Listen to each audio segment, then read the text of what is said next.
આ વિડીયોની અંદર આપણે મગફળીના દેશી ઓળા બનાવવાના છે, જેથી વિડીયો પૂરો જરૂર જુઓ।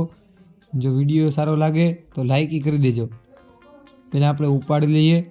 બહુ વધારે ફાલ નથી, કારણ કે શેઢે માંડવી હતી। આ મગફળીનું બિયારણ 45 નંબરનું હોય। આ મગફળી એ નાની થાય, બહુ મોટી ન થાય દાણો। જુઓ તમે કઈ રીતના સત્યાભાઈ મગફળી ઉપાડે, આને રીત જુઓ તમે એકવાર। હવે ઉપાડી દીધા પછી આને તોડવાનું કામ કરીએ। અમારી લોકલ ભાષામાં બોલીએ તો માંડવીને તોડવાનું કામ કરીએ। વિડીયોને થોડોક ફાસ્ટ ફોરવર્ડ કરી નાખ્યો, કારણ કે તમારો સમય બચે। તમારી મગફળીની અંદર કેવો ફાલ છે તે કમેન્ટ કરી દેજો।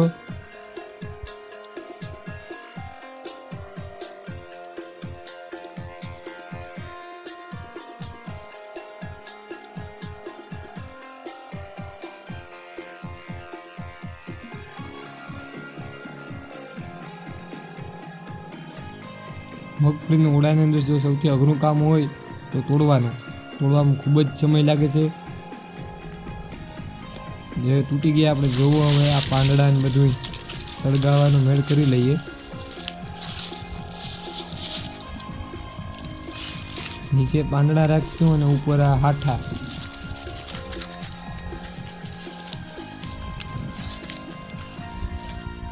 આને હરખી રીતના રાખવા બહુ જરૂરી છે, નકર કારણ કે પાકી નહીં હરખી રીતના।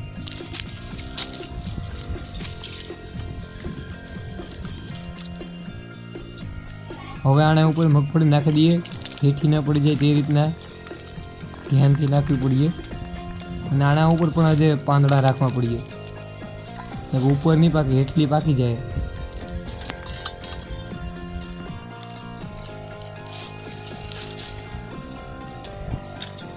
એવા ડૂસા કુસાને હરગાવી દઈએ।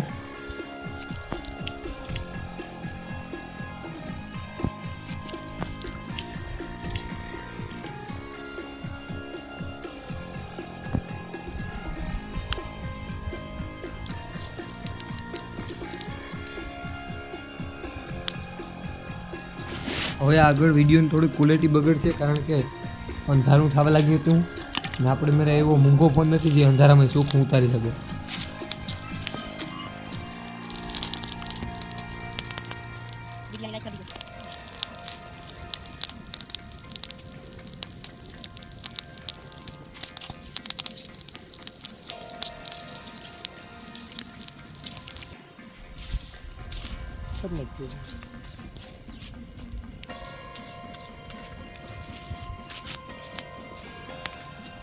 હવે પાકી ગયા એવું લાગે, જેથી પકતા કરી દઈએ।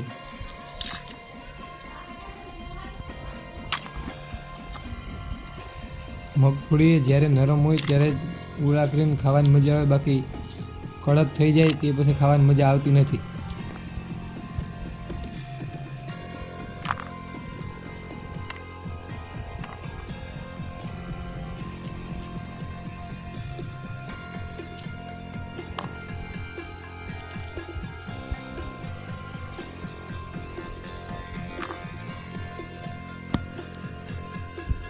જો આપણા ઓળા બની ગયા, જો અંદરથી કેવા બન્યા છે બી તે જોઈ લ્યો।